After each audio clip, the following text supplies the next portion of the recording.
Over, এই জয় জয়ী দলের নাম। ফাইনালে যখন লক্ষ্যটা 209 রানের, তখন যে কোনো দলের জন্যই তা পাহাড় সমান। কিন্তু সেই পাহাড় টপকানো যে অসম্ভব নয়, সেটা দুর্বার তাদের ব্যাটিং দিয়ে প্রমাণ করে দিচ্ছিল।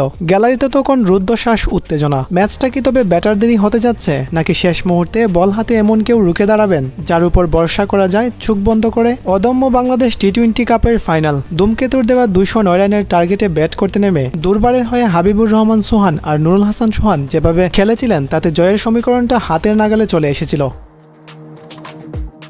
18তম ওভার পর্যন্ত ম্যাচটা ছিল 50-50। আফিফ হোসেন অপরাজিত, নুরুল হাসান সোহান অর্ধশতক করে ক্রিজে। ঠিক তখনই ধুমকেতু অধিনায়ক বলটা তুলে দিলেন মুস্তাফিজুর রহমানের হাতে। মুস্তাফিজ মানেই অদ্ভুত এক নির্লিপ্ততা, মুখে সেই চানা হাসি, কিন্তু হাতে বিষাক্ত সব ডেলিভারি। 18তম ওভারে যখন তিনি বল করতে এলেন, তখন দুর্বারের দরকার 15 বলে 31 রান। কিন্তু মুস্তাফিজ কি করলেন? প্রথম বলেই ফিরিয়ে দিলেন থিতু হওয়া নুরুল হাসান সোহানকে। শরীফুলের হাতে যখন নুরুল হাসান সোহান ক্যাচ তুলে দিলেন, তখন মিরপুরের গ্যালারিতে এক মুহূর্তের নিস্তব্ধতা। ওই ওভারে মুস্তাফিজ দিলেন মাত্র 4 রান। বাবা যায়, রান তাড়ায় থাকা একটি দল শেষ দিকের মরণপণ লড়াইয়ে মুস্তাফিজের করা সেই 6টি বলের কোনো কুল কিনারা পেল না। 19তম ওভারে রিশাদ হোসেনের বলে আফিফ হোসেন একটি ছক্কা মেরে ম্যাচটা জমিয়ে দিয়েছিলেন। শেষ ওভারে দরকার 16 রান। স্ট্রাইক এন্ডে থাকা আফিফ তখন 60 রানে অপরাজিত।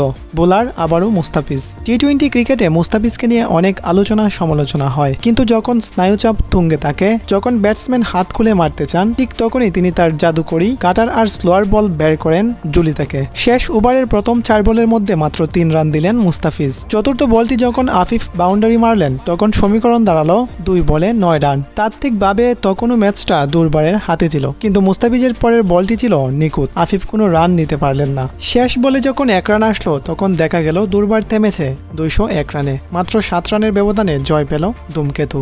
আর এই 7 রানই মুস্তাফিজের শেষ 2 ওভারের স্পেলে আটকে গিয়েছিল।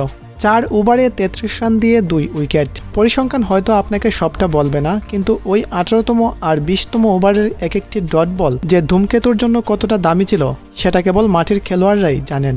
মাঝে মাঝে ক্রিকেট ম্যাচ মানে শুধু কত রান হলো বা কত উইকেট পড়লো তা নয়। ম্যাচ মানে হচ্ছে চাপের মুখে কে কতটা শান্ত থাকতে পারছে, সেটাই হচ্ছে সবচেয়ে বড় বিষয়। মুস্তাফিজ হয়তো আগের মতো গতির জ্বর তুলেন না, কিন্তু তার এই যে কামনেস বা শান্ত থাকা, এটাই তাকে অন্যদের চেয়ে সবসময় আলাদা করে রাখে। আপনার কি মনে হয় দুর্বারের হারটা কি সোহানদের বোল শট সিলেকশন ছিল, নাকি মুস্তাফিজের সেই দুর্দান্ত ডেথ ওভারের স্পেলটাই সব পার্থক্য করে দিয়েছিল? কমেন্টে আপনার মতামত জানান।